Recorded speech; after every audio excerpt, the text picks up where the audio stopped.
specifically wrote that I didn't want to be with anyone from the primary school. And that happened, luckily. And then I met a, a friend, I thought. And she also, we bonded kind of over the fact that we both got bullied a lot during primary school. And I know, or it is my autism, or I'm just very content with what I have. So I made this friend, and then that's okay with me. I'm not looking for anything else anymore. I just have like a friend, and that's okay. And so I went with her like for like a month or something. We did everything together. We went to sit together to class, and we were supposed to sit together at class, and she decided to not sit next to me anymore. And I was like, okay, well, that's weird, but can happen. I'll just sit in front of you guys. And then that happened for like a few times, and then she kind of started to distance herself from me.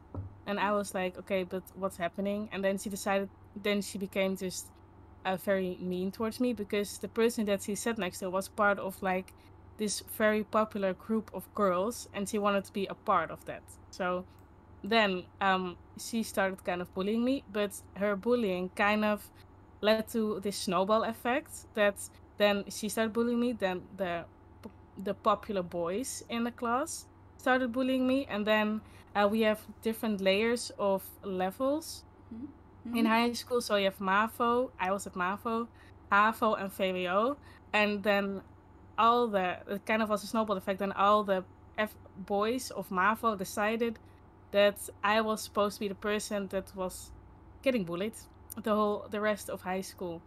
So that was me when I drove to school when I was sorry. It's okay. And when I was driving to school with my bike, they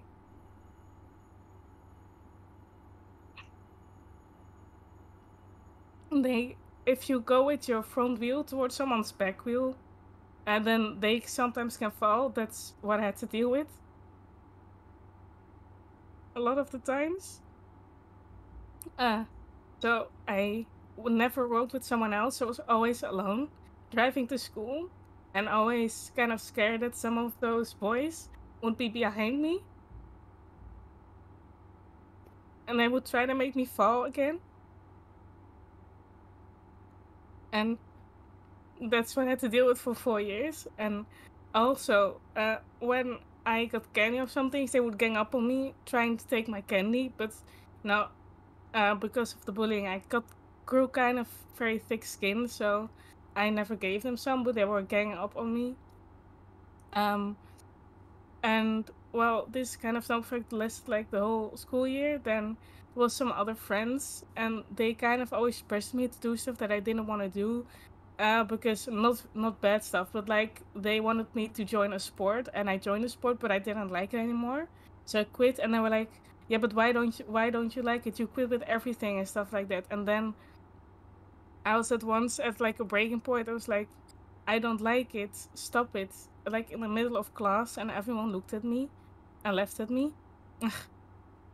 And then I was kind of the black sheep again. During lunchtime, I was always alone. Maybe that's also why I never eat lunch. And well, the thing is, right now, the schools are more focused on like bullying, but when I was at school, they didn't. Because we have served several rooms in the school that were for learning and for being quiet. But when there was during break time, you couldn't be there. But I usually snuck in there so that I wouldn't have to walk alone during the hallways or sit alone where everyone was with friends. Oh, thank you guys. With friends. But a lot of times they sent me out, even though I explained that I didn't want to be where everyone else was. So I just kind of stood there, sat there alone in like the hallways. And then I finally got to leave. At I went to like the college where I could be a teacher's assistant. And I also specifically wrote that I didn't want to be with anyone from uh the high school, and they fortunately granted my request. So I was there with a new group of people, and it was a very good year. I made friends, and well, one friend was like a bad apple again. I don't know why I attract those kind of people.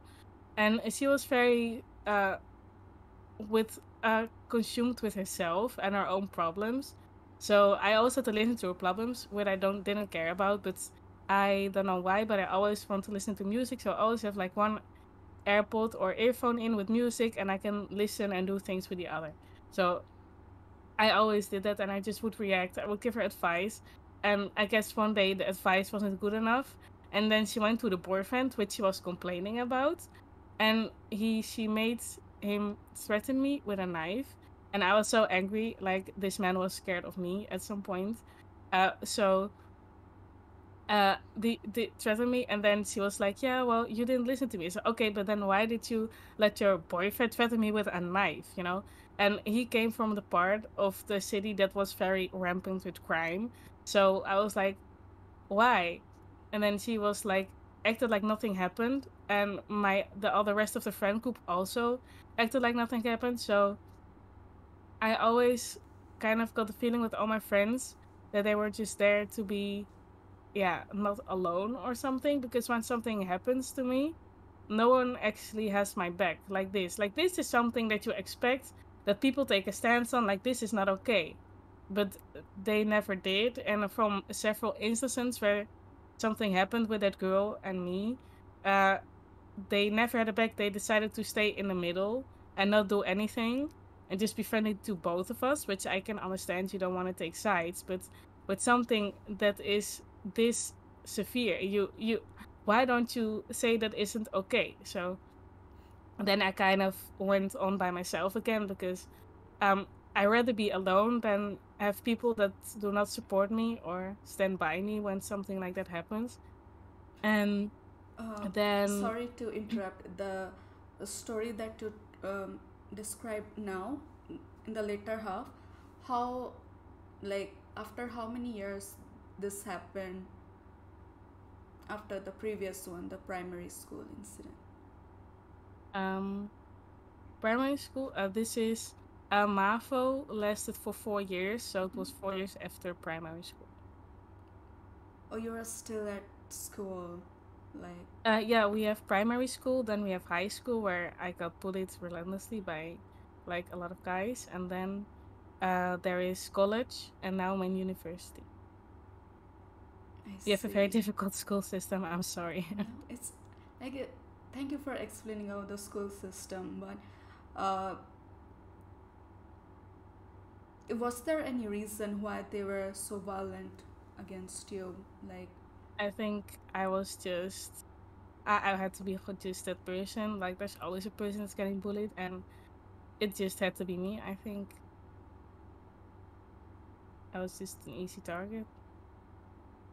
yeah, I mean, I want to focus in this topic of bullying that, uh, like, this particular topic is always overlooked at. It's always overlooked, and I feel so bad about it. I actually went through some articles last month, and then I used, like, I tried to search uh, the charities or the support system against bullying, and to my surprise, there is not much of support system out there for bullying, except the psychotherapies therapist and stuff, and people just overlook this particular aspect of life in a child's life, thinking that, oh, this is just kids are playing, they're having fun, they would overcome it. But the thing is, most of, and everyone must have noticed it, like, most of the mental health situation which adults face are because of the seeds that were planted when they were a kid, like, out Yeah. of, yeah, like, surrounding the toxic environment, such as the family, school, um, being around relatives, cousins, and everything. And there, the main reason which I have seen in case of bullying, because I was also one of the survivor, and it was like, I also thought that, oh, I am always predestined to be bullied no matter what. And even when, as you mentioned in your story, when you took a stand, people laughed. And that is the very gravest thing one can do, because people often bully someone or make fun because the other person is not uh, sometimes they can be introvert, or they are not taking a stand when they are bullied, because maybe they're, I mean, the one who is bullying, they think that the other person does not have any boundary, or, well, if I say something to them, they would not care whatsoever. But the thing is, it goes on and on. If you don't take a stand, it will grow. And then, and the main point when, which we should teach kids, being a parent or elders, is we can teach them about the bullying, not to be a victim and not to be a bully, is the main thing which we need to teach. And I have so much respect for those parents and elders who usually teach this particular thing before sending off their kids to school, that if you see someone getting bullied or something, go be by their side, or go and protect someone, the victim and stuff. I mean, the main thing, the main purpose of doing this stream, even though it seems like meh, it's just a podcast, but the main thing is to raise the awareness, because as much as we think that bullying is something we can overlook, is something which affects around almost every victimized person who was once a child being bullied, and it later goes on to have PTSD, depression, anxiety, you name it, and there you have it. OCD, eating disorder. There's even an eating disorder named as bulimia nervosa, and is just, I personally had that, and I kind of, it took me a long time, like seriously long time, to get over bulimia nervosa thing. um I did not know that I was a victim back when, like, I would ask you, when you were first bullied, did you even know that this is called bullying or something like that? Yeah, yeah. Well, in the Netherlands, it's bullying is called pesten, and you have pesten and plagen, and bullying is like pesten and plagen is like a little bit daunting, but it's not harmful. So always kids, even now when I'm a teacher, say, "Oh my God, she's bullying me, she pest me," uh, and it's basically just then it's just daunting, you know. But kids in Netherlands are very easy to say um that something is pest. They do know the words, and sometimes they even confuse the two words. You know, even when they mean plagen, they say pesten. Even when they know that it's plagen, you know. I So mean, they do yeah. know they do know the word. I mean, yeah, that's They do why. know what it means, Yeah, but this is. the implications, Yeah. those things. Because I'm now going to the university to become a Yeah. teacher. Mm-hmm. We now have also a module specifically for bullying and how to handle it and how to put it towards the classroom. But in the beginning, it wasn't. I saw a YouTube video of a teacher in the Netherlands, and she vlogs, and she Oh, had a vlog where so she was teaching kids. when did the module got added? Like Hmm? which, like when I this? think last year. Wow. I Yeah. was like, So I'm it's surprised. overlooked a lot. It was also overlooked a lot in the Netherlands. And also so much that I was a teacher, she's vlogging her daily life. Not anymore, but she did. And she did a vlog about how she was showing bring awareness for bullying, and she showed this um the end of primary school book where kids could make something for each other. And she was got bullied a lot with because they thought she looked like a mice, you know? And almost every kid in her book, wrote something about, did you know when we laughed at you because we called you a mice and stuff like that, or a rat? And a lot of people put that in her book, and the teacher just put it in and gave it to her when she knew there was a problem. So in the begin, bullying didn't really have that much awareness or attention in schools, and now everyone is very on top of it, at least more than it used to be. But that's an example for how they handle bullying in like it was 20 years ago, but still, like when I was 10 years ago in primary school, it was also wasn't the best, you know. Yeah, like that's one of the thing which caught my interest, because I know that you guys read about child psychology, and I did not know. Like I felt like, okay, every teacher has very good education, but then why they're not helping kids? Like what's wrong with them? I was so like I is this stream is something where I need to say the truth that I had something against teachers, like a feeling of anger, like I why can they are, understand that. like why they are not there with me even though they can see that I'm in trouble. Like there were times when kids were like, I mean, I experienced like in front of kids and in front of teachers, sorry.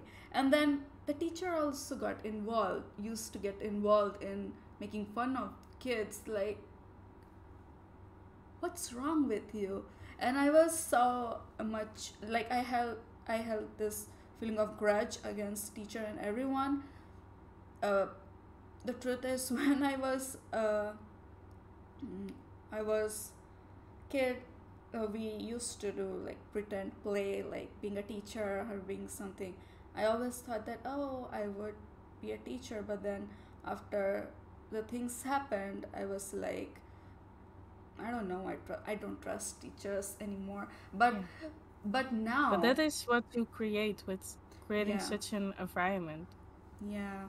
But now things are improving, but would say it took a long time, like very long time Yeah. for human human history, I would say, because it's not something that is like happening now. It's been happening since the beginning, but Yeah. there there was no name given as bullying, or maybe it was given, but um, but now also, even though we are talking about childhood trauma, uh, we also see as uh, in the universities or colleges, people, those who bully, like bully in a harsh or violent way, we in India we call it as ragging. Is that any term that you are familiar of?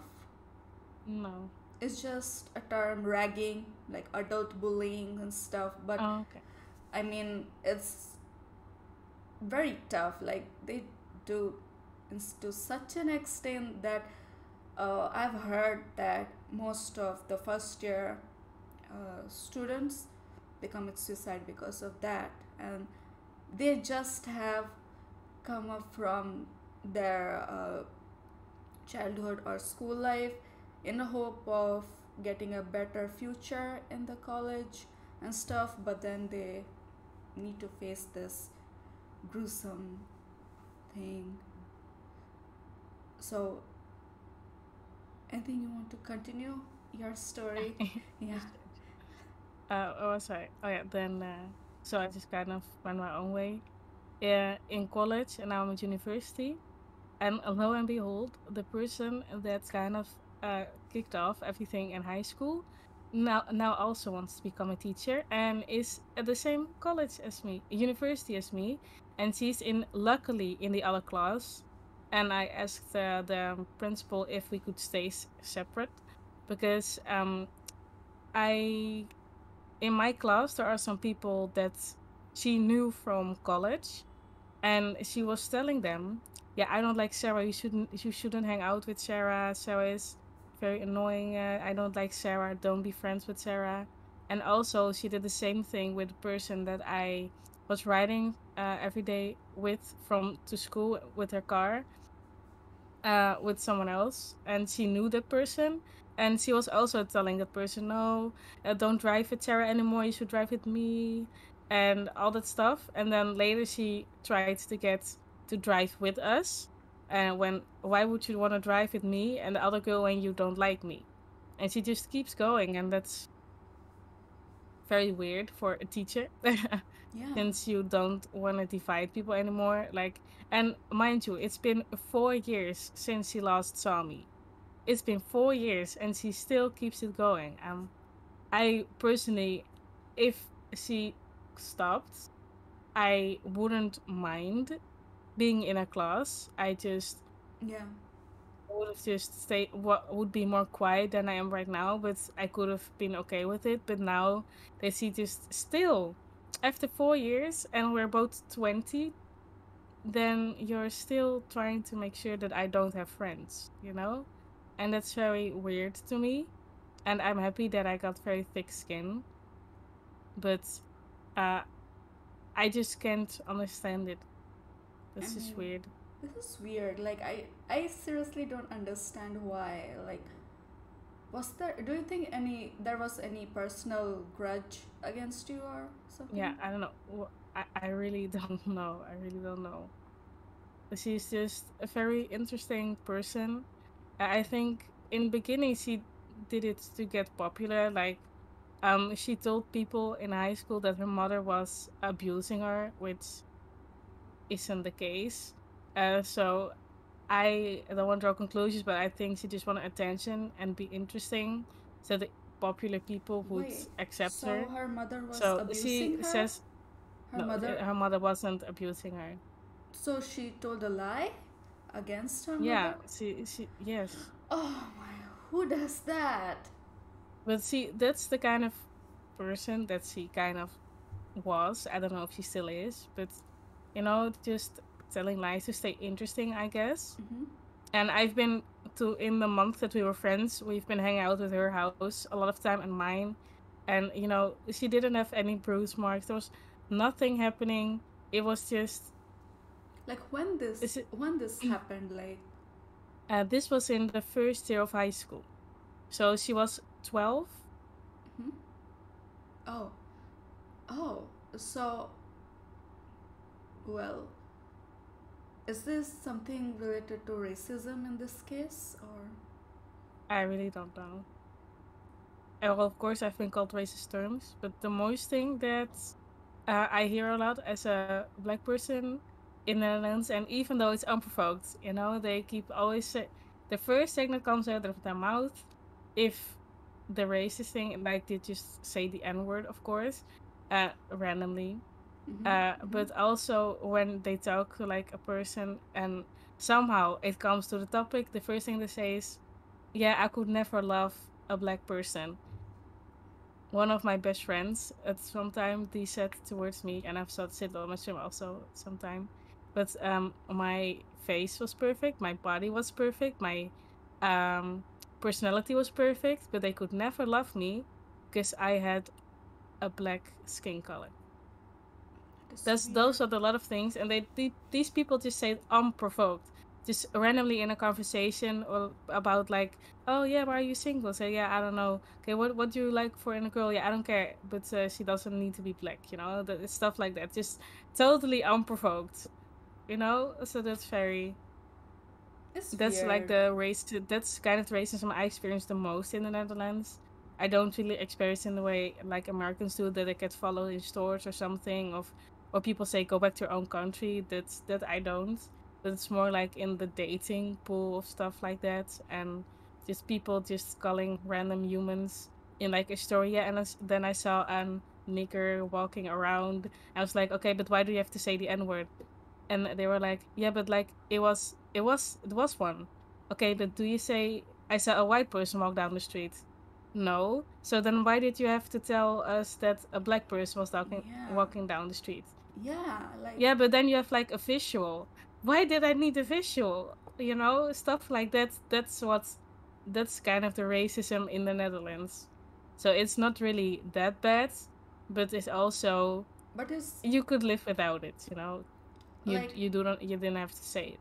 Yeah, I mean, even if you hear some hurting words, it would stay with you even though you Yeah, try to forget and stuff. um I did hurt me a lot. It's like mostly I don't care because from the internet you see a lot of things that you see a lot that a lot of people don't appreciate black people and don't like them. I want them to go back to their countries and stuff like that. So I usually don't care. But when my best friend said that, that hurt me a lot. And I was crying for like a good of 3 days. And but yeah. But also like the first real thing that I was like, okay, well people really don't like my skin color. so she was your best friend? No, it was a he. Oh, best friend. Yeah. I mean, we just say someone who was used to hang around with you, because best friend should not do that. Oh. And after that, he wasn't my best friend anymore either. So Oh, that's cool. Yeah. yeah, no, I don't. After all the bullying I went through, I've grown very thick skin, Mm-hmm. even though I also developed social anxiety. Oh. But besides that, I have very thick skin. So if I don't like it, I will most definitely say so. Mm-hmm. I don't tolerate a lot of things. Mm-hmm. Uh, because at some of my previous employees in like restaurants, Mm-hmm. restaurants tend to exploit their workers, especially when they're young. And when this man started yelling at me because he let something fall on his toe and it hurt a lot, and he went took me upstairs and yelled at me because I put a thing there that he picked up because he had to do it in a dishwasher. And while doing it in a dishwasher, he let it fall on his toe. And then he was yelling at me, and then I just didn't accept that one, and I just left and told him what I was thinking. But yeah, I just don't like it when people are mean or do anything else. I don't know. I've always been very um spoken about what I don't like, and Mm-hmm. if people try to bully me or anyone else, I will be the one that will accept them into my friend group, even though I don't have one. But to accept them in like my stuff. Mm-hmm. Yeah, I don't know how to really explain it, but then I will be at least the one that will accept them and also say something to like the bully or anything. Because I just don't like it. I don't stand for it. Yeah. But when I was 12 or 11, I didn't. But now I can and I will. I just won't let anyone Mm-hmm. do that stuff, you Mm-hmm. know? It's Mm-hmm. just unacceptable. Yeah. Taking a stand for the right purpose is very important. Uh, Yeah. so, Because, yeah, continue. yeah, people are just very weird. Like, I have autism. Not really diagnosed, but when I went to we have GGZ in the Netherlands, and I have anxiety disorder, not just social anxiety, but anxiety that I Mm-hmm. develop Mm-hmm. fears fairly quickly. So I have a spider phobia, but I have also a phobia for the dark. Now I have one for seagulls because a seagull attacked me lately. So I've I can develop fears very rapidly, and that's what I went there for. And when they were talking with my family and with me, they kind of said we don't want to diagnose you because we don't want to give you a label because that's what they have, and that's just people will label you in the Netherlands when you have a certain uh yes thing. So but they said that I did have autism, but I didn't want to label me. So I'm not officially diagnosed, but I Mm-hmm. am diagnosed. I mean, For a yeah, lot of people that are self-diagnosing themselves, do go to like yeah, a professional. I was actually going to ask you what all mental uh, diagnosis you have and stuff. That's that's kind of interesting, because after being bullied for years, like how many years have has it been in your life, the bullying part? um since I was 6 until 16. 10 And then I years. decided I didn't they could just go to hell. And I would stand up for myself. Like 10 Yeah. years, it was continuous. Yes. Oh, So it was hard, but I survived. I mean, yeah. So because of that, have you developed, because after 16, did you have any, like, if you remember, did you point out that you had any trust issues? Yeah, because usually, especially with dating, like my boyfriend right now, I was very distrusting of him because also part of the bullying was that they thought it would be fun to have one guy message me randomly because I had a crush on some guy and he didn't like me back, but one of my friends told the guy that I liked him and he wasn't a fan of that, I guess. So he gave his number to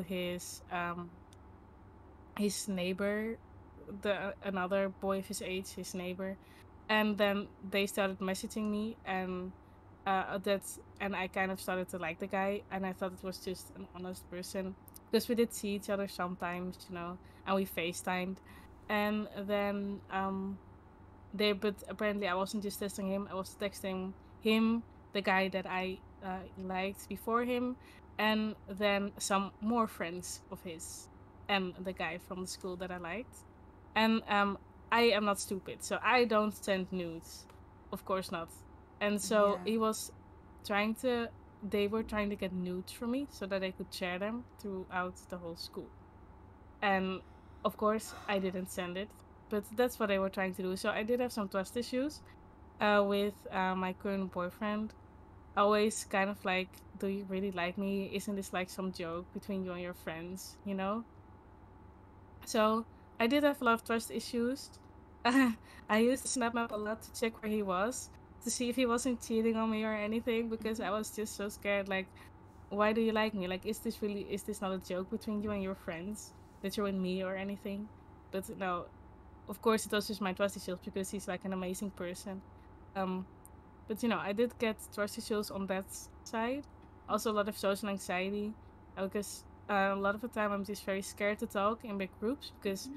even now to this day, Mm-hmm. my voice is pretty quiet when I'm in group settings. Right now, I can talk pretty normal, but quiet, so people talk over me like a lot, and then I just Mm-hmm. tend to stay quiet. Mm-hmm. And especially that's why I always lurk and not talk in big streams where a lot of people are talking because Mm-hmm. Yeah, I can or in understand discourse that. because I feel like there the community is already there and I'm new, so I don't Yeah. know what they're talking Mm-hmm. about and I don't feel too scared to Mm-hmm. say anything that could be, talked over or that it would be interpreted wrong Mm-hmm. and then that I get shunned or anything because I had that a lot when I was younger. So I usually lurk and just sit in a Discord server without saying anything because I'm too scared. I That's mean, something that's still a thing, but same girl, same.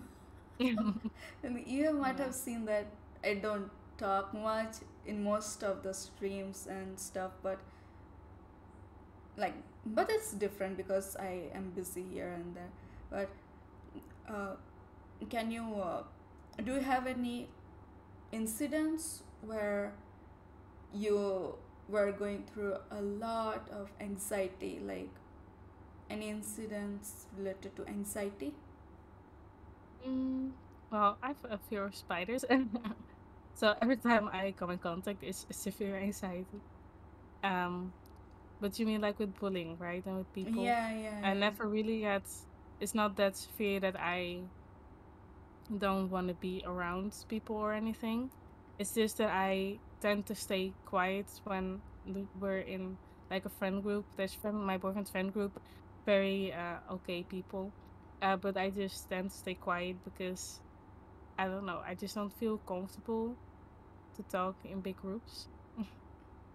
That's just basically what my social anxiety is about, and just putting myself out there because we in high school I had a friend, another friend, and we wanted to make a YouTube channel, and some of the people decided to they found out and they made an Instagram account, a fake fan page of us, and they would Oh, post it's like, oh my god, our favorite YouTubers, and then all the popular kids were making mean jokes about us in the comments, and that page that they kept that one up for like a month until we reported it, and Instagram kind of stopped it, when I this think, or they happened? stopped it themselves. Mm-hmm. And it was up a few years ago. I was scrolling to Instagram, and it was at my recommended, and the page was still there. And then I kind of reported to Instagram, and they took it down, luckily. At least some of the pictures, the profile picture of me when I was a kid and that friend is still up there. But they never deleted the account, it just stayed there with mocking us. So that's also a big reason why a lot of people ask me in my stream what my socials are and then my Instagram. Kind of because of that reason that they will be find out that I stream is why I don't have an Instagram I mean, yet, because seriously, Azila, I would I tell you, don't want them like, to find out. I would tell you this thing. Because of that, this particular thing, I also had a lot of trust issues against people. So you know what? After my 12th grade, I I was like planning hardcore for like 2 years, because until ninth grade I was also bullied, like heavily bullied. And then 10th came. 10th is when it's our board time in school here in India. So everyone was busy. Luckily, I got got into the biology stream because I wanted to be a doctor by then. But then from and then when I got into the biology class, because they divide everyone according to IT or biology or commerce. So I got into bio, and the thing is, we had three sections of a class. So whoever opted for bio, out of those three sections, they got into bio.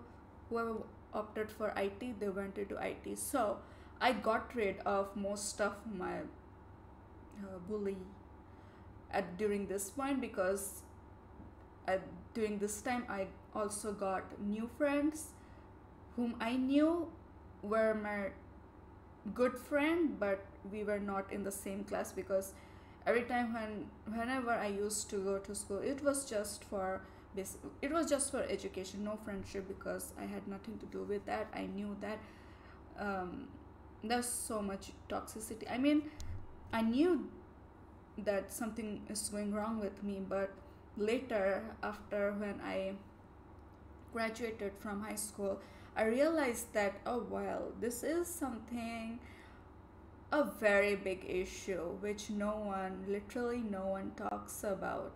And it was like, in my case, it was because uh, even though I'm in India and stuff, I was considered to be different, because first I had a lot of chronic illnesses, like childhood asthma. So I spent most of my childhood in asthma and all those uh, thing where I could not participate on extracurricular activities like sports and stuff.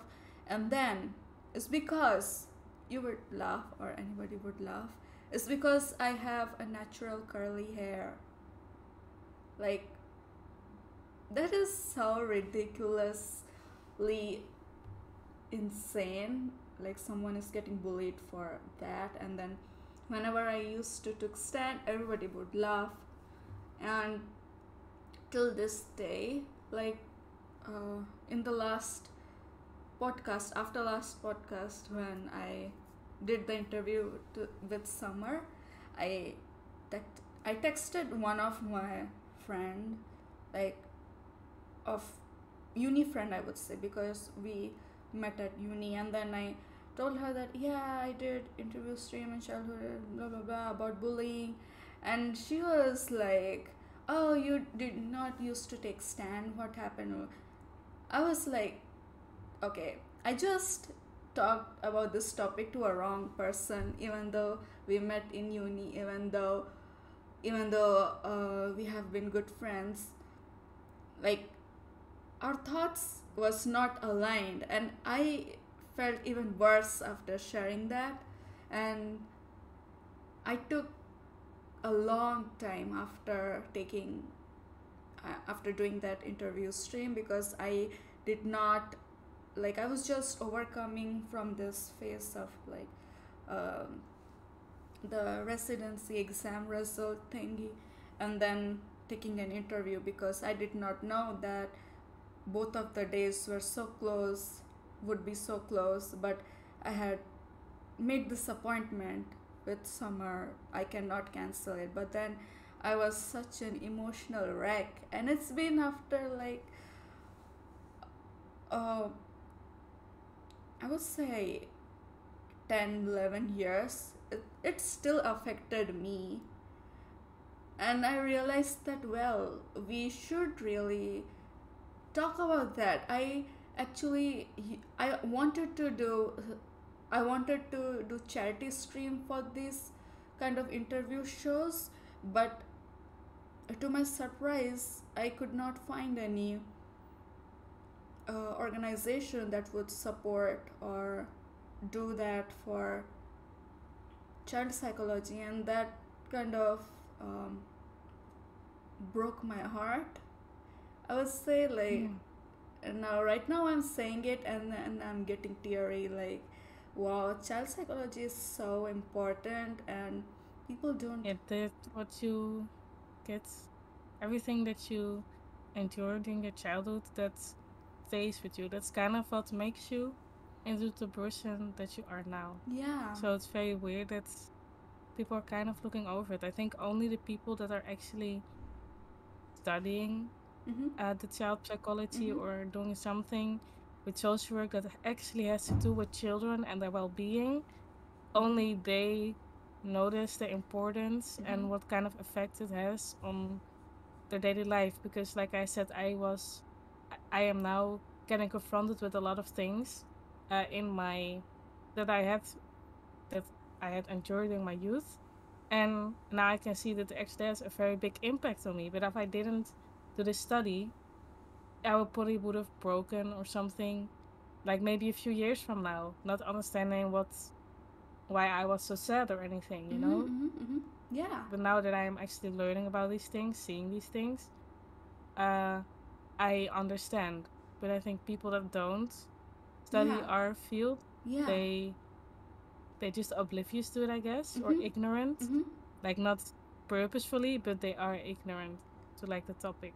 Because there was not enough awareness made on bullying. It's always Yeah. like every single time overlooked, thinking, oh, I was bullied, but it's okay, I'm fine, I'm doing all right. No, you're not. Maybe that person is going through depression. They don't know that it got Yeah. from that bullying phase.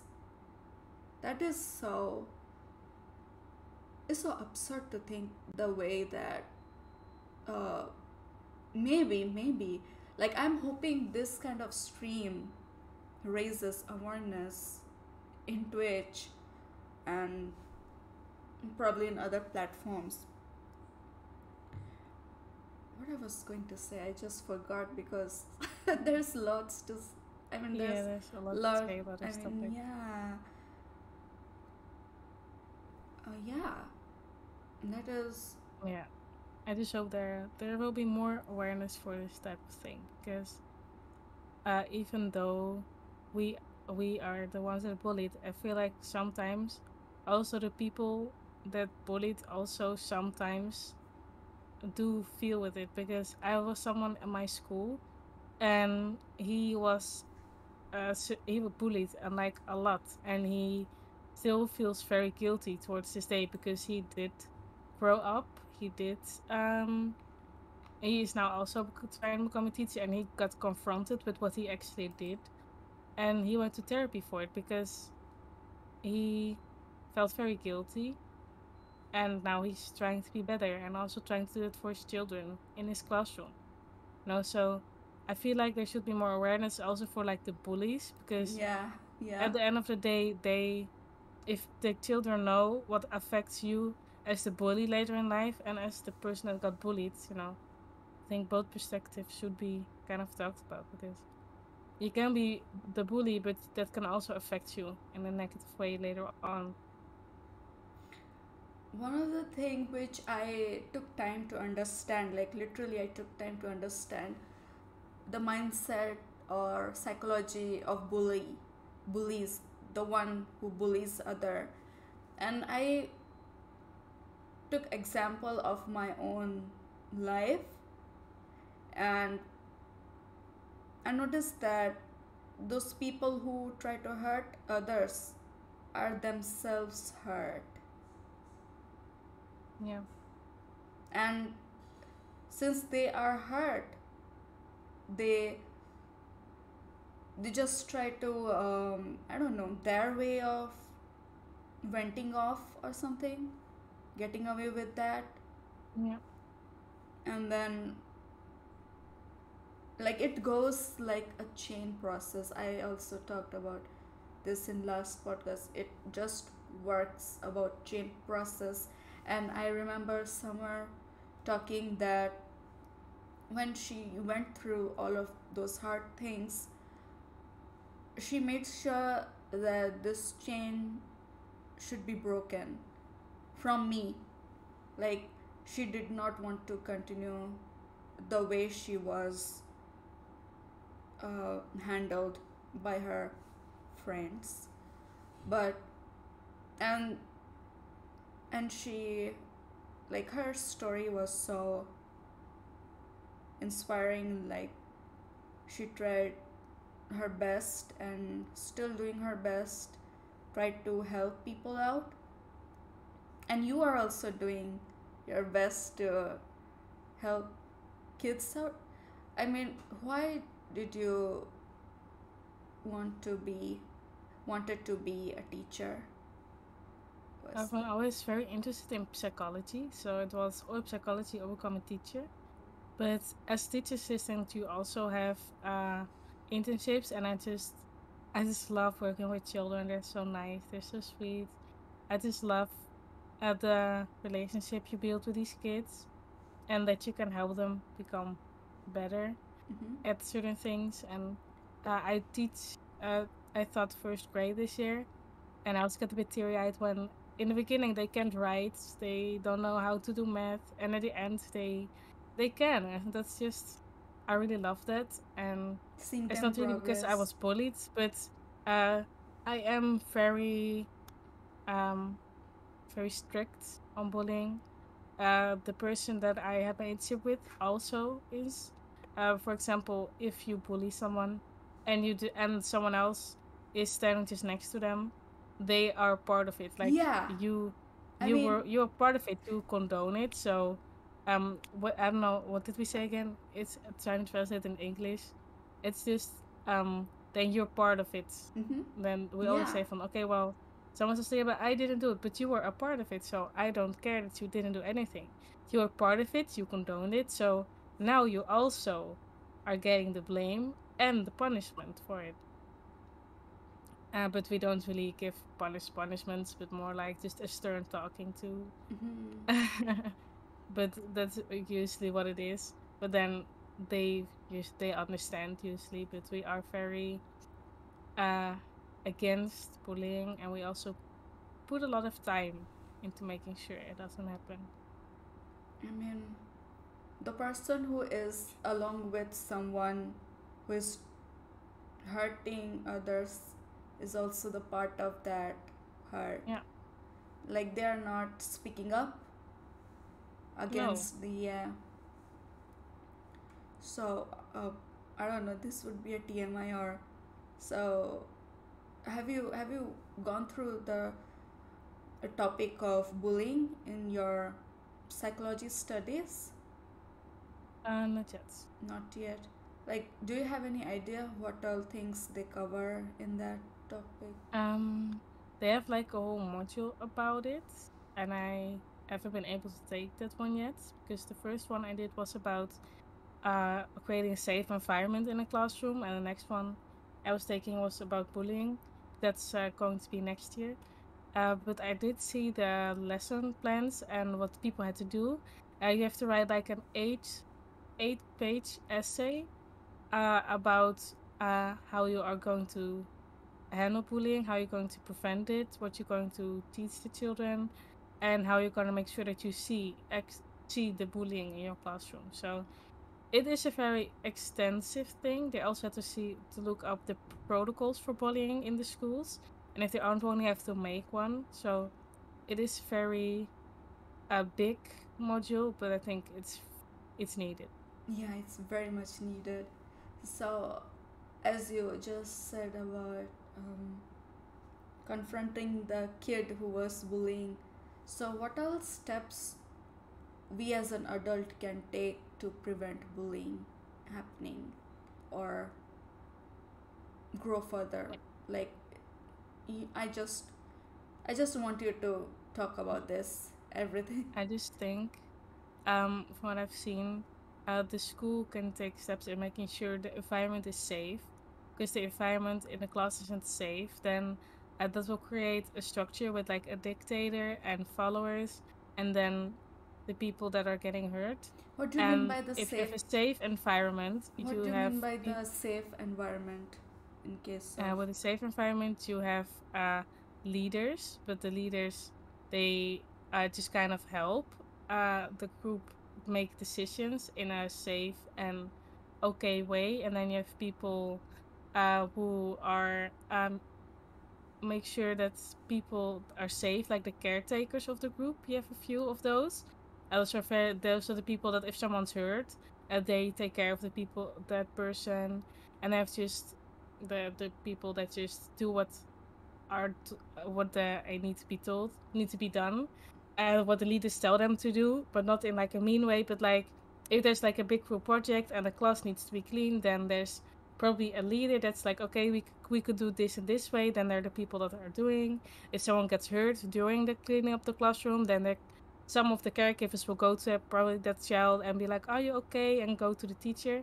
Like it's weird that we give these children these roles, but you can see clearly that some children take up a specific role in a specific group. So if you have a safe environment, you have just the leader, the caretakers, the person that is giving a sign, I need help or something.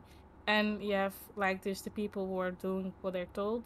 The children that are just like in the middle. And we have an unsafe environment. You have a dictator, people that follow the dictator. And sometimes you have two dictators that are kind of trying to bounce at each other. Wait 1 second. Sorry, my boyfriend came home. It's Then okay. you have the two dictators that are kind of trying to take over the group. That's a lot. That happens a lot of the time. There are two dictators that are trying to take over the group and Who are be those make the dictators? decisions for themselves. And then you have these people that are following them, and the dictators are usually the bullies. And the people Ah, that are following dictators can become bullies, but usually are just walk around the followers. dictator, and then some other will get hurt. So that's kind of the environment that we learn, and you can get to recognize these kind of environments, and Mhm. you can also see what kind of roles these kids get. And at some after a while, it's very easy to recognize which kids has which role, and that's basically what you look for in like these groups, and you try to make sure that you have a very safe group so that you have these normal dynamics in the group that everyone can take on the role that they feel most comfortable in. Mhm. So it's totally okay if you're like those people that do what needs to be done, you Mhm. know? You're just following what the group says, what the leader says, and that's totally fine if that's what you feel comfortable with. Like some people just immediately go into like the caregiver role. Mhm. They're just very helpful and want Mhm. to be sure that everyone's okay. Like in a safe group, everyone can decide, but in a group that's unsafe, you kind of go in survival mode, and that's what we need to do as school to make sure there's a safe environment, to make sure there is no need for bullies in a safe group, because there is no bully in a safe group.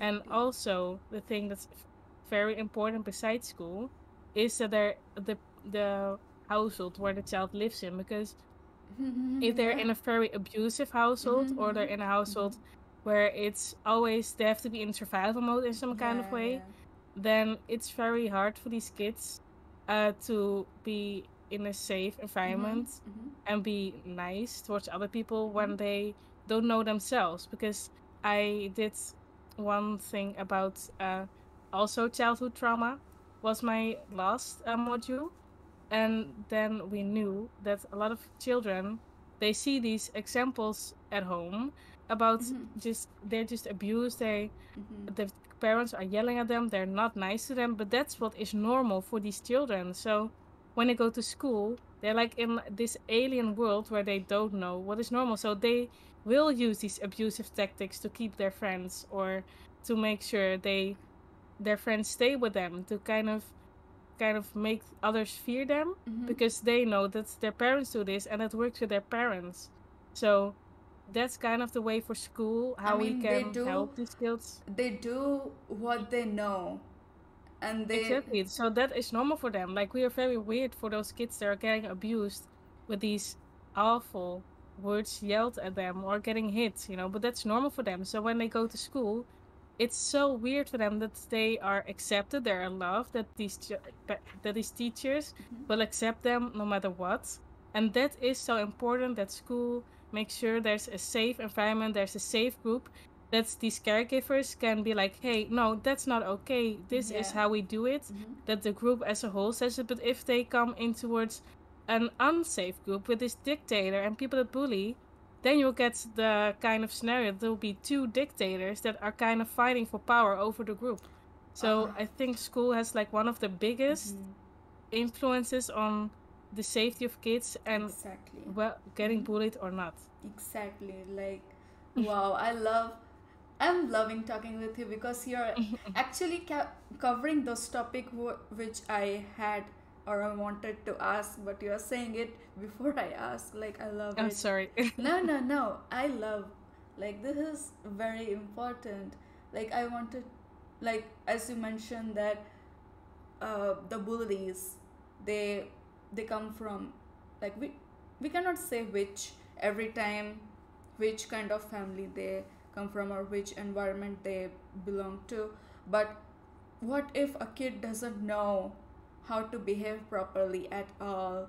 The only thing they know is the abusive behavior, and since at home they are facing such um, ab- abuse from the parents or older siblings and stuff, they might feel unsafe at home and Mhm. timid and lonely something, but when they come to school they see that okay, this looks like a very good environment for me to show off my power, and then Yeah. they do it, but it turns out to be a wrong way, and it Yeah. eventually leads But to be to. fair, not every bully is, of course, from an abusive Yeah. household, but it was kind of the thing, like the contrast you have when what happens when they join a positive group and a Mm-hmm. negative group. Yeah, yeah, yeah, that There's group thing. also like people who are getting divorced.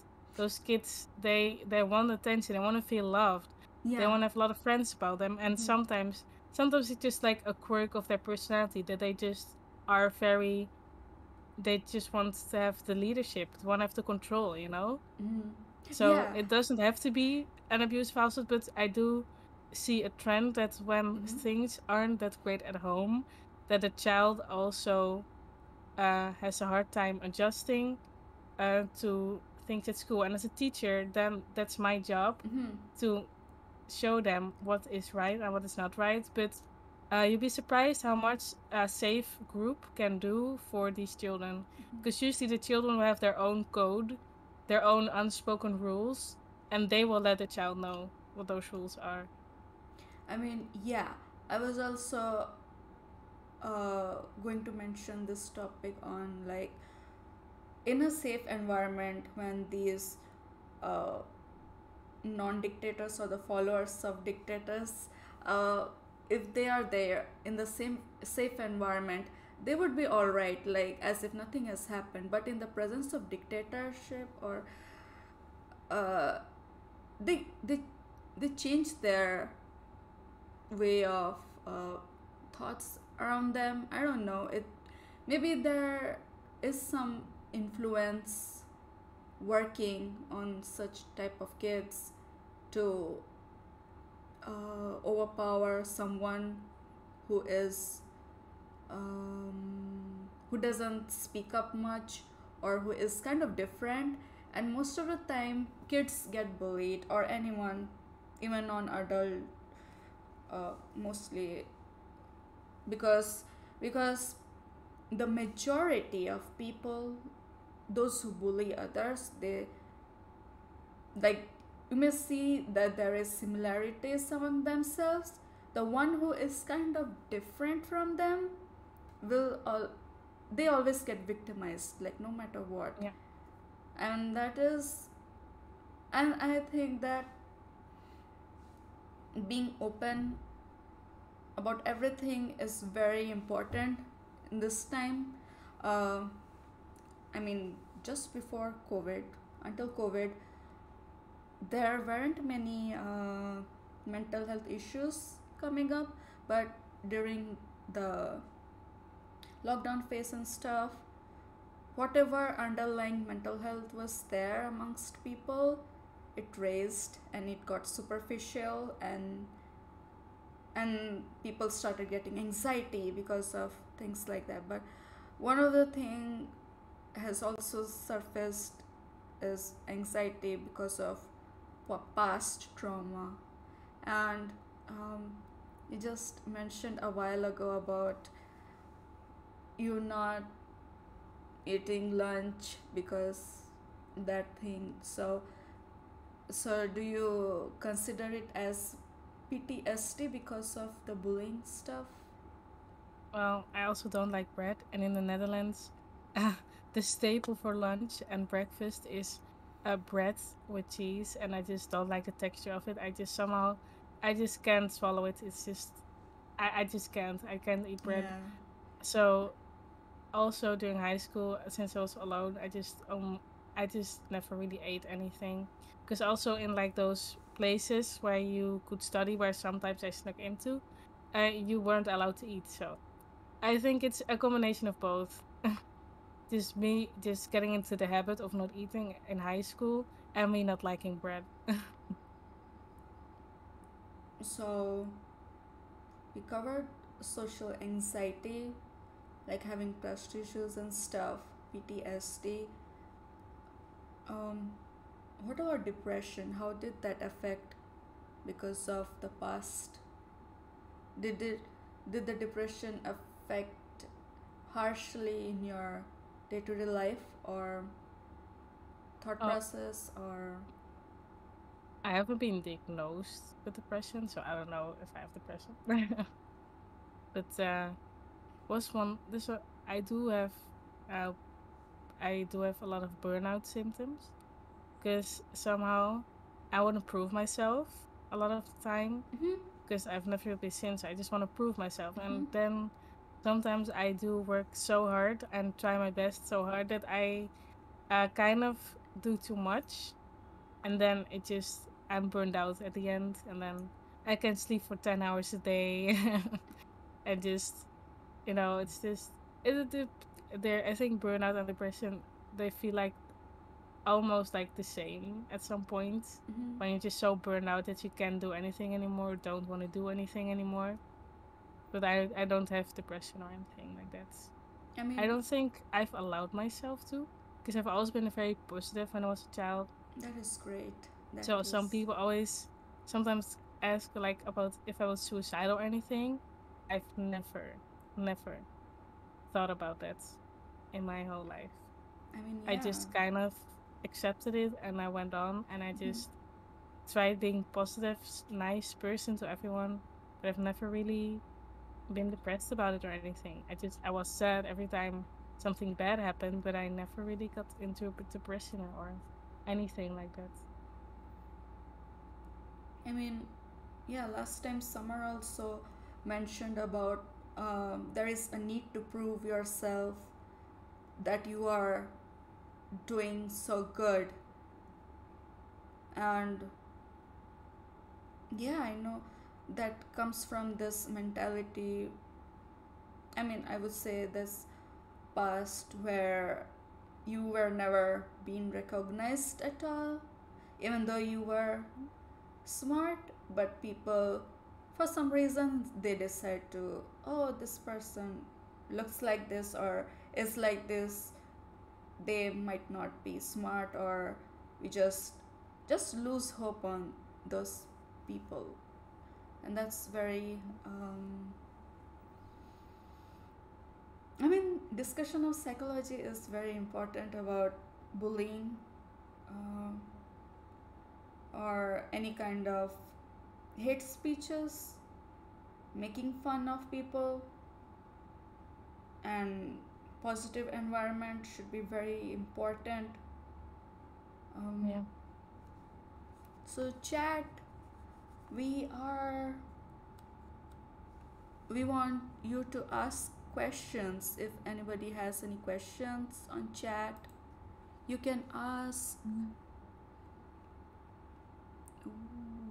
Oh,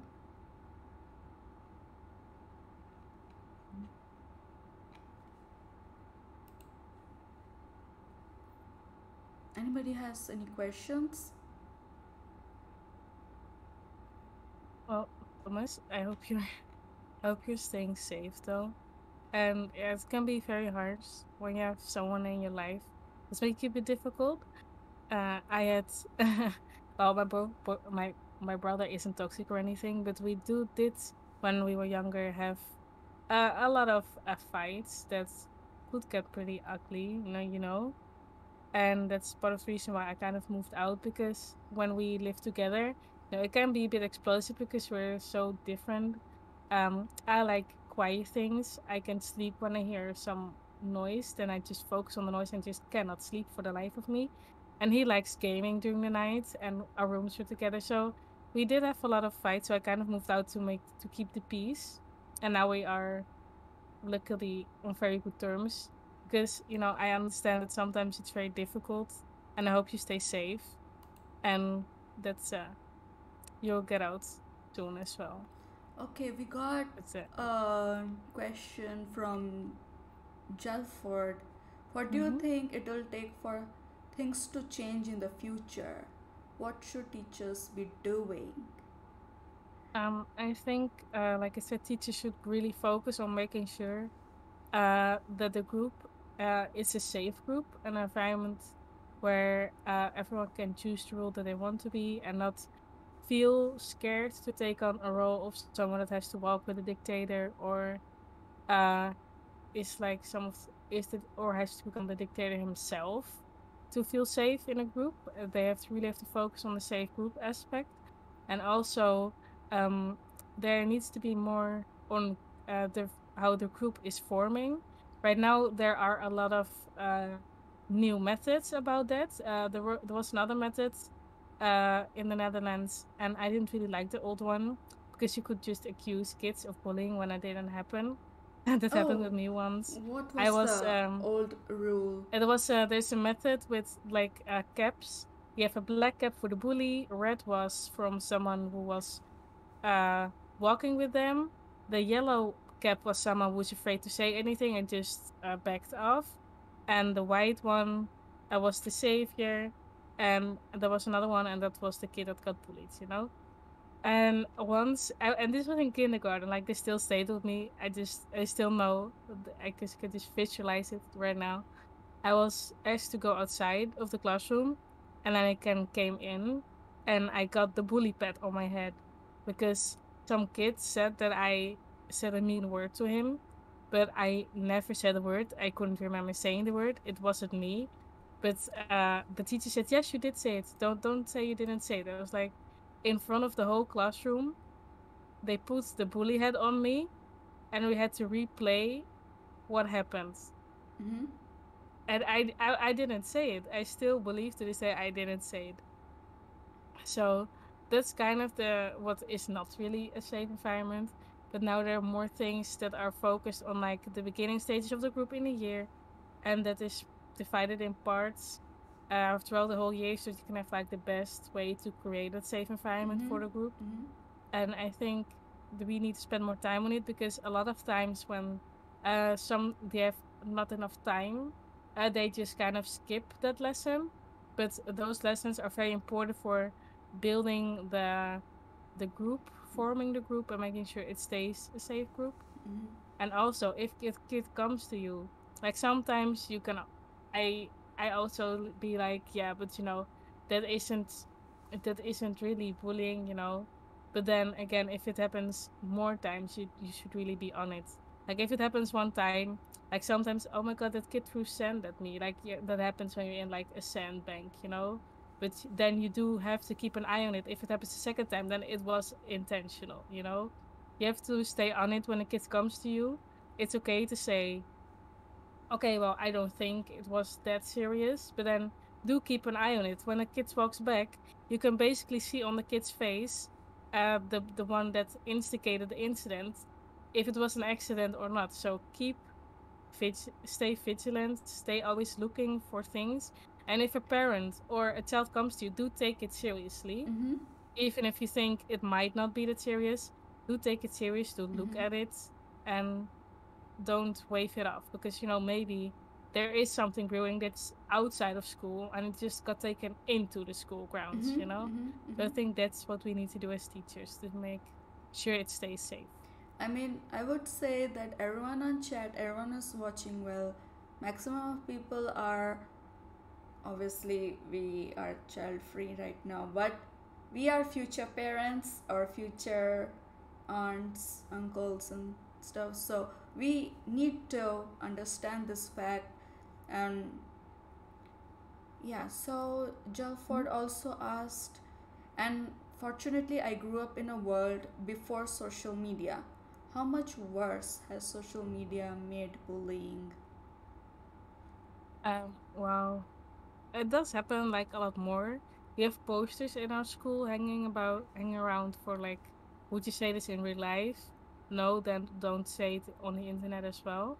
Because it has become fairly easy to bully someone. Like, guys probably know the word cancel culture, right?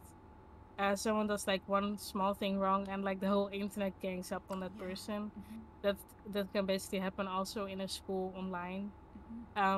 There was this documentary about also teachers, and a few people that weren't teachers came wanted to try being a teacher for half a year.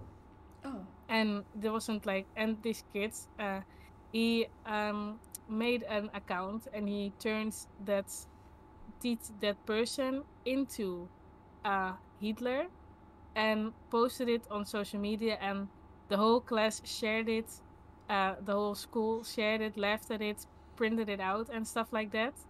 So, even as a teacher, you aren't really safe for bullying um, in high school then.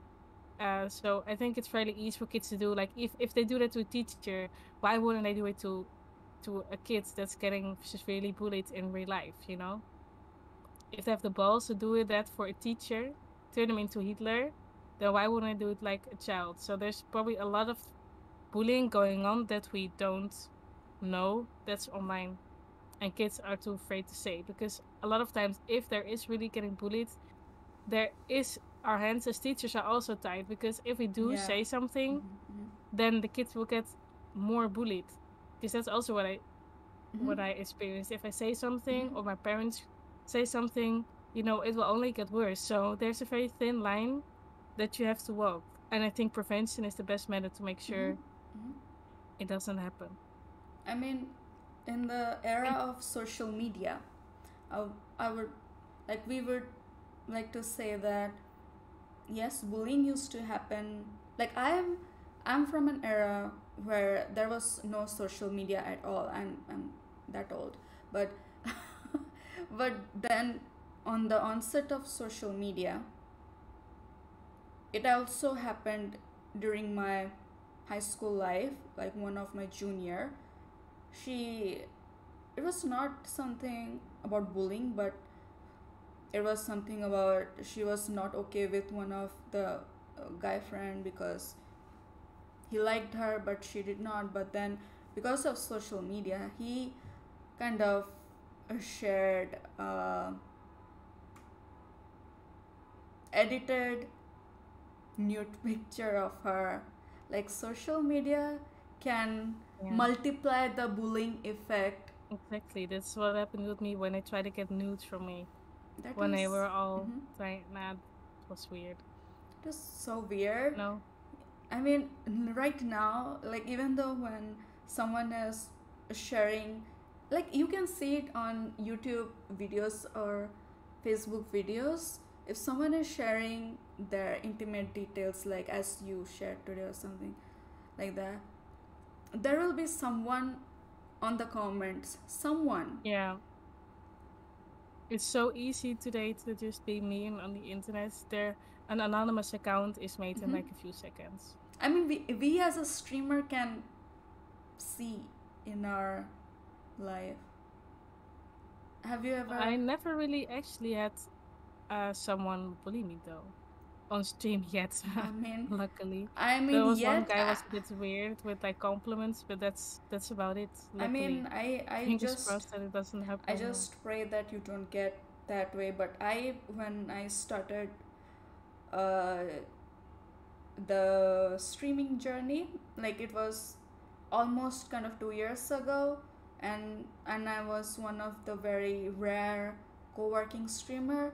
So people on Twitch had no idea what's co-working there, right? So I used to get so much bully comments on uh, chat, like it, and I noticed that because of such kind of bullying chats and stuff, most of the streamers who were streaming study with me stream and stuff, they abruptly stopped streaming.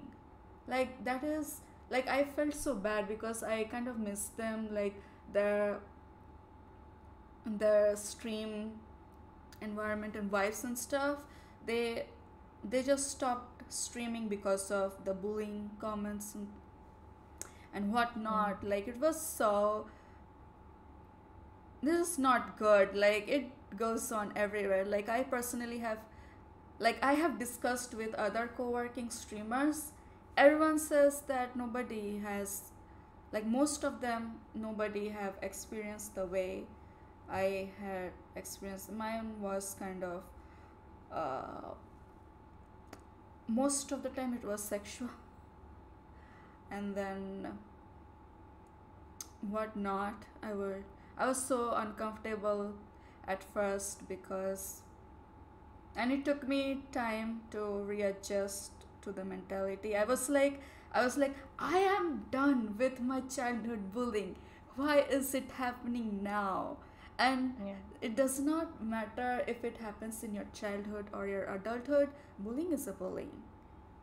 I yeah, mean ragging or name calling, or you call whatever by its name, like making fun of other people or forcing someone to do what they are against of, is just not good. Like we have to understand people's boundary. We have to mm, understand what they're like what they are going through. Even though we don't know the story, we should always be kind of accept other people as we accept ourselves. Like it yeah, really starts with self-care and awareness. Like in my time, um it was at home we had depressing situation because my mom was, like she had some chronic illness issues. And so, and then it's weird, and then my peers, like my neighbor friends, they were, they bullied me anyways, but then I was also bullied in school. Like it was hell. Living, I was in a living hell. Like I was never even sure if I could be alive and live my life after school. Like it was that kind of thing. But then, yeah, life happens, but we need to stand up for our mm. thing. Any more questions? Anybody has any? Oh, Thomas said, I couldn't follow everything, so I apologize if that was already said. But how could we destroy or fix the image we create of ourselves due to childhood bullying. If, I mean, how could we destroy or fix the image we create of ourselves due to childhood bullying? Like, how can we I live a really don't normal know. life? I don't really have an answer for that one though. I Um, just stay the same and I just grow very thick skin. And I never really saw myself in a bad way. I always love myself. I always, I don't know, I'm overly confident, I guess. I think I'm beautiful. I think I'm yeah, perfect. you are I think I'm an beautiful. awesome person. So, um, it's not really in like a smug way, but more in a way that I just love myself and love who I am. The self care. And of course, there are bad things about me that I'm trying to improve, about my trust issues, or I like to be in control of things. But besides that, I've always loved myself, I guess, and I never really faltered in that idea, Mm-hmm. except for the one time when someone told me they could never love me because of my skin tone. But that's besides the point. That was a few days, and That's then a I love problem. myself I again. mean, So that's a I problem. can't really answer that one. I'm sorry. I mean, I would like to answer this. Uh, how could we destroy or fix the image we create of ourselves due to childhood bullying? In the case of a bully, like the one person who bullies others, when they grows up and if they realize that whatever they did is wrong, you can always, if you remind of something that, if you remind of a memory that you bullied someone else, you can always have a good talk with the person whom you bullied. I mean, they are forgiving. You would not believe that if someone approaches, like I would say my case example, in an example, if someone of my bully would approach to me and would say that, hey, when whatever happened in childhood, it was all wrong and I realize now and I'm sorry about that, and I would definitely forgive them because the main thing is realization. Without realization, if you go to someone and ask for forgiveness, that's not the real kind of, like, it's not coming from a true heart, honest heart. There should be an honest heart.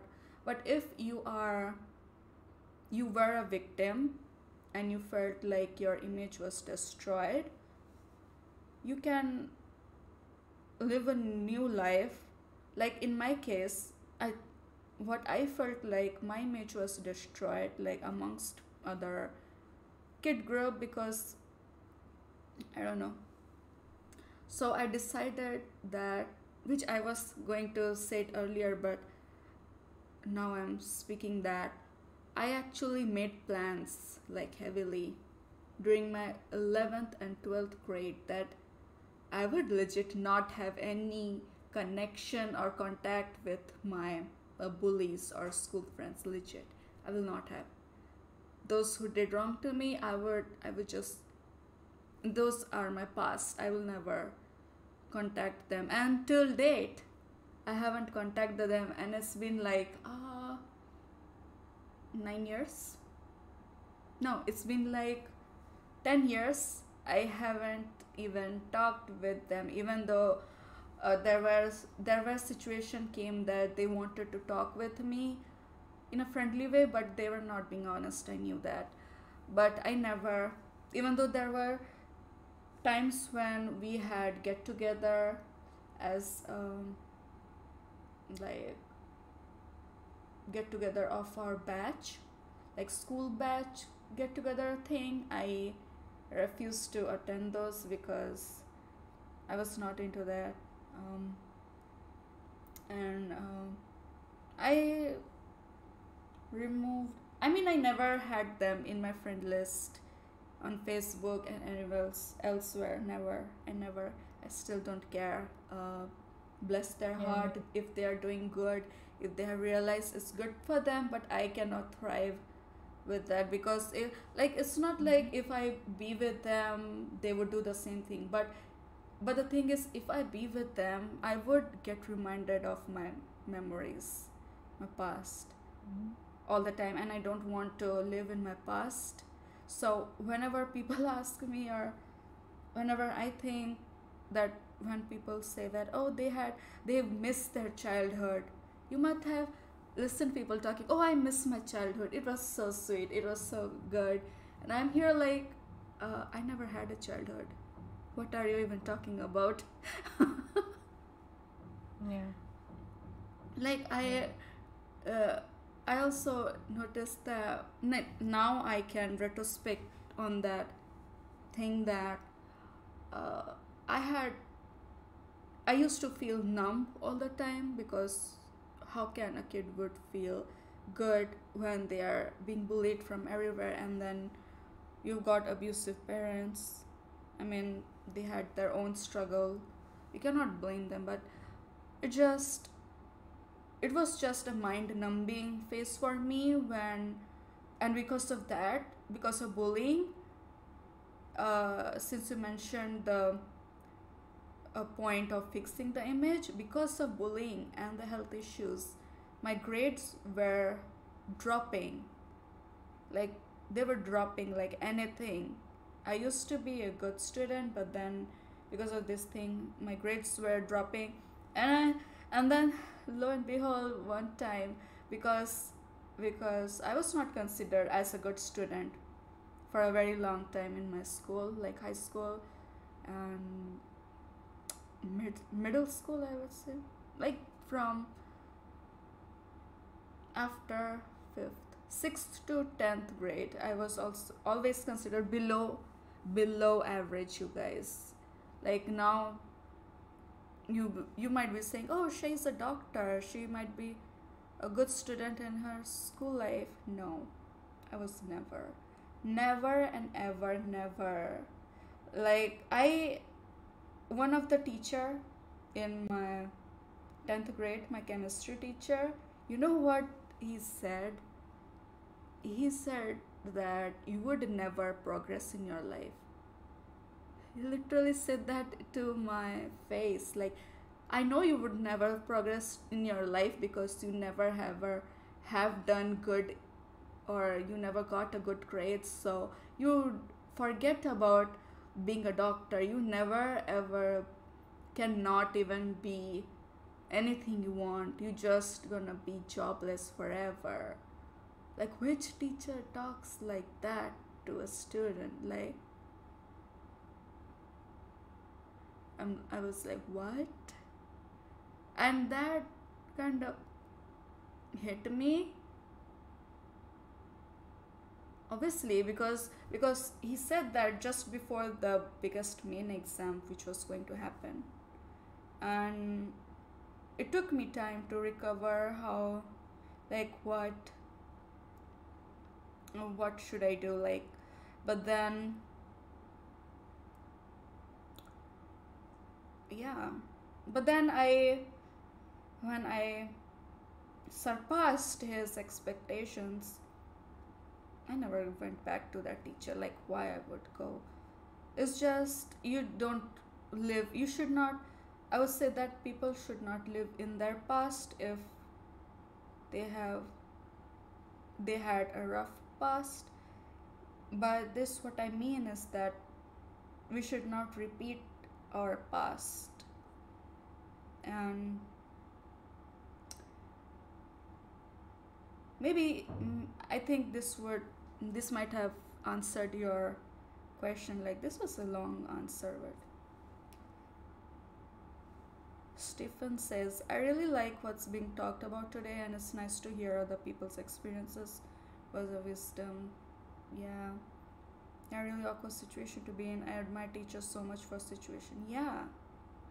I mean, they are, they're the frontliners of kids' Yeah. psychology, handling kids and stuff. Mm.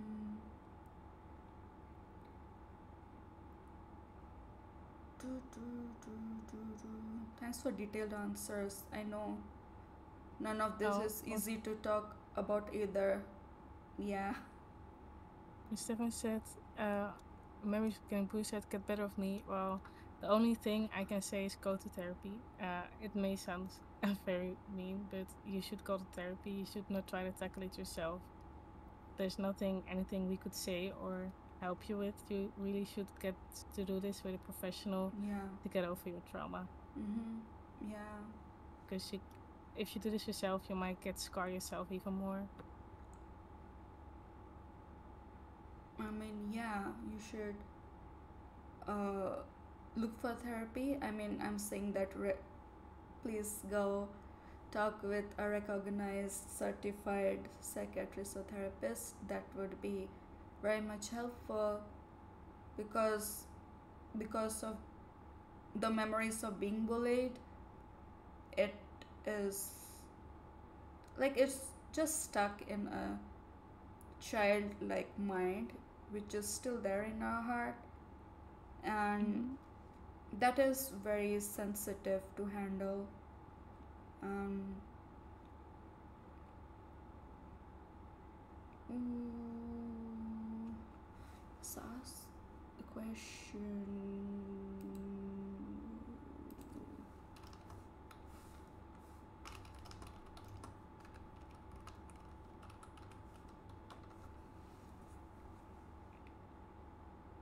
I think we have covered What? everything.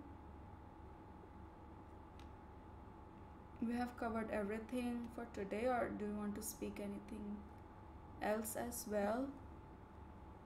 I think we've. I don't have anything special more to say. I think I've said it all. I'd like to catch up with the chat. Mhm. Uh, Hello, lovely people. I'm happy to be here with you. Um, I'm surviving. I received a lot of toxic vibes in my life by my family. Unfortunately, my problems are all the time with me, but don't worry, thanks. Oh my god. Big hugs to you. I'm happy you're surviving, but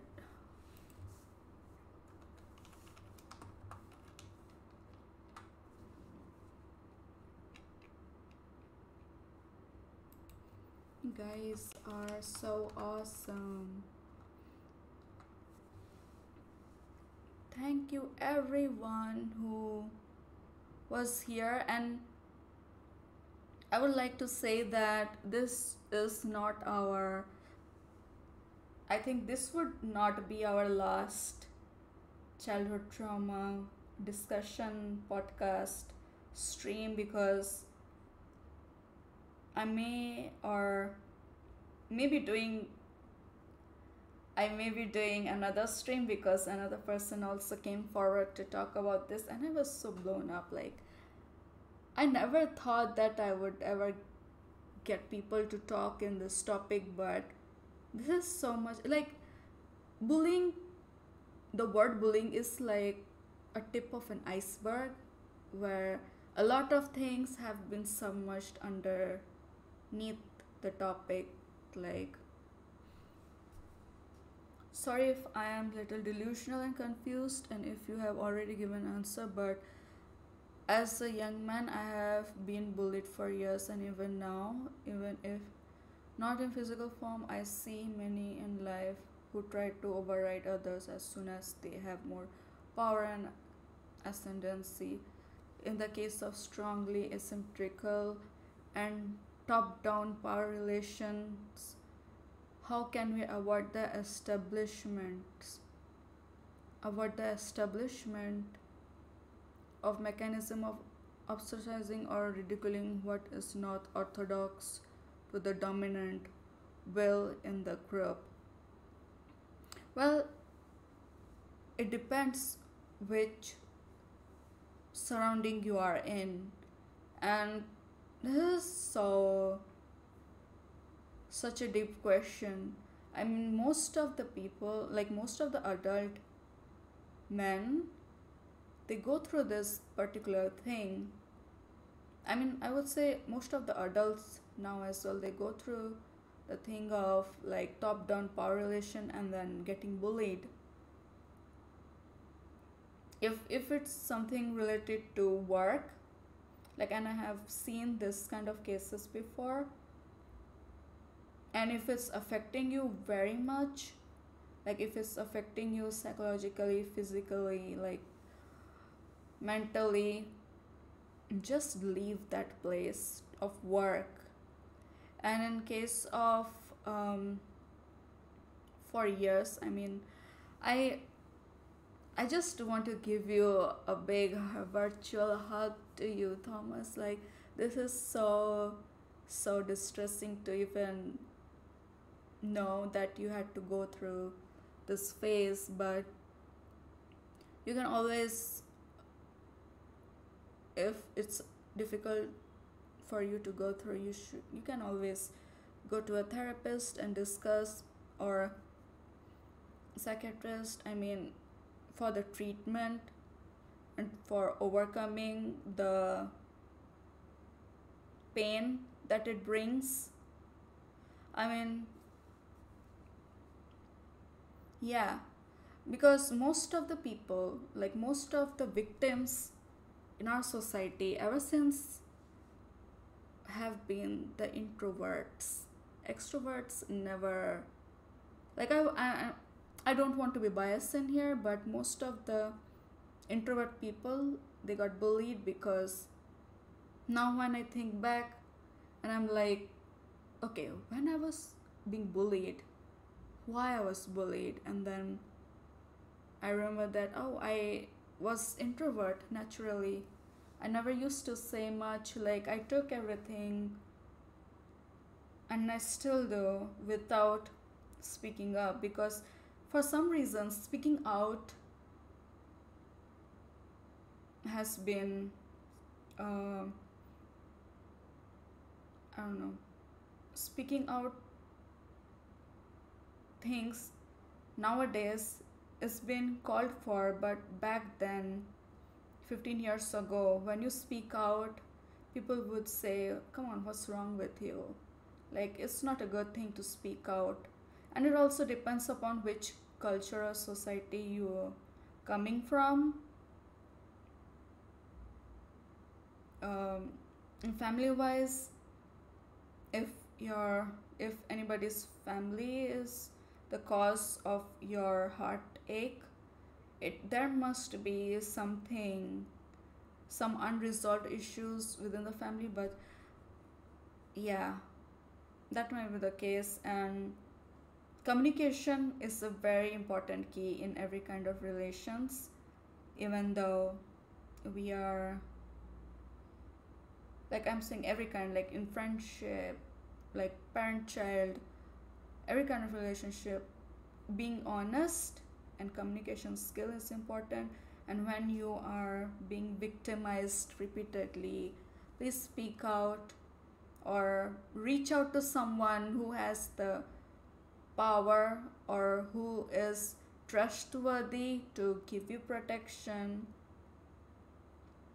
And yeah, just leave that toxic environment and just go away, I would say. Because I mean, it's very hard to listen. I mean, it's just hard to think, or it's even hard for me to say this way, but we must leave the toxic environment if it's affecting us in our general well-being. I'm sorry. I mean, yeah, looking out for therapy, leaving the toxic environment, being in a safe space, or always surrounded with people who are safe and trustworthy. Those are the kind of people you should be looking for. I hope, I hope, oh, wait. Sometimes extrovert get bullied by verbal. Yes, yes. I mean, yeah. It, the bullying, the bullying thing, No one is safe from bullying. yeah. Doesn't matter if you're introvert or extrovert. I mean, the bullying thing, it always happens when the bully sees someone who is kind of different from majority of the people. And when people see that someone is different from us, we can make fun of them and do such and such thing. So yeah, so it doesn't even matter it's extrovert, introvert, or anything. Even though you might be um, normal in every way or form in other people's view, but then when you say that you're getting bullied, and they would be like, what, you have no problems in it, but there's always something deep down which we just don't know. We just need to speak out, create safe environment, always be supportive of each other, give a listening ear to one another. I think that would help a lot as a community. And if you don't understand, if someone is approaching to you, and you'd be like, okay, I don't understand what this person is saying, you are free to ask that person to make you understand what they have been going through. Like, it's a deep thing. Like, there may be tears and heartbreaks and stuff, but coming to a proper conclusion of helping someone is very important, uh, because even when someone goes in therapy, the first few sessions, it's always a depressing session for the patient, because there's always crying involved and stuff. Not always, but most of the time, because it's already so difficult to open up with someone stranger, but to a trusting person like a therapist is very important. The answer is here, establishing healthy boundaries. Yeah. Mm-hmm.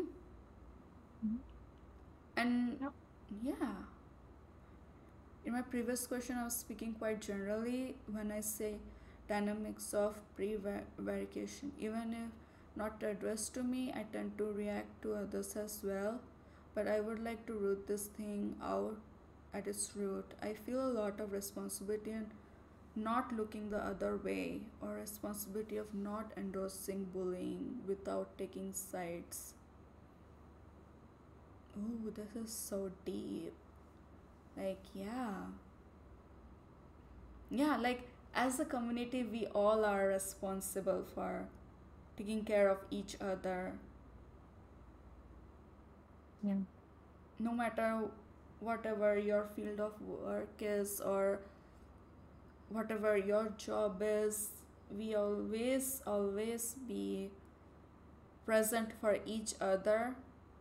Good parenting is very helpful. Good uh, teachers, having good teachers is very, very helpful, because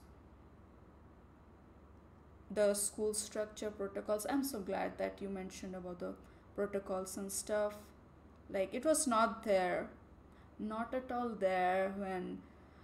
Well, I'm happy that that is coming slowly into the schools more and more, getting more important. Yeah. Vicky says there is nothing wrong with standing up for someone who is being bullied. You also cannot solve bullying worldwide. I mean, yeah. And bullying will always stay, but you can minimize it, making sure that your child grows up in a safe environment, that the school is safe, Mhm. that that you teach them healthy boundaries, like you said. So you cannot solve it, but you can minimize it to a degree. I mean, when Thomas says that, yeah, he's standing up for someone, you also mentioned that someone who is not saying a word, but they are with a bullying someone, they are equally responsible for the bullying that is happening. Yeah, not if they to stand there watching, then of course they're not. But if they support the bully, or if they kind of egg him on, like, Mm-hmm. yeah, yeah, then they are equally responsible for that, and they will get the same, yeah, punishment. Well, just the same way. They'll be handled the same way as the bully, because then they are a part of it. And most of the cartoon series and stuff, they also portray the bullying thing happening. There are lots of cartoon series, and they always show that it's a fat guy bullying others and stuff. No, it does not happen like that in real life at all. It does not mean, I mean, physical build of a kid or anyone is does not mean, like, if there is a fat guy, it does not mean he's a bully. But this is a separate topic. I will cover some time else, because, sorry, what I mean is, can't take it on yourself to solve forever. You can stand up for people being bullied. You can make it better around you, but you can't take it upon yourself to just, yeah, yeah, if that makes, Yeah, yeah, yeah, that's true. yeah. That's really true. Like, it's not healthy for you to think it's a responsibility. Like, it's not just your responsibility. We can do it only with our, like, as much as we can, we should help. And as soon as we can, we should help. That's the thing. Yes. Because by now, like, you and then Summer and the other cases of bullying, it never takes place, never have been taken place just in 1 or 2 years, and it has affected a person. No, it's always a long term thing. When we are here talking about this, it's always Mm. weird. Yeah. For you, was it 10 years, Yeah. like, in childhood, but then 10 plus years? Yeah.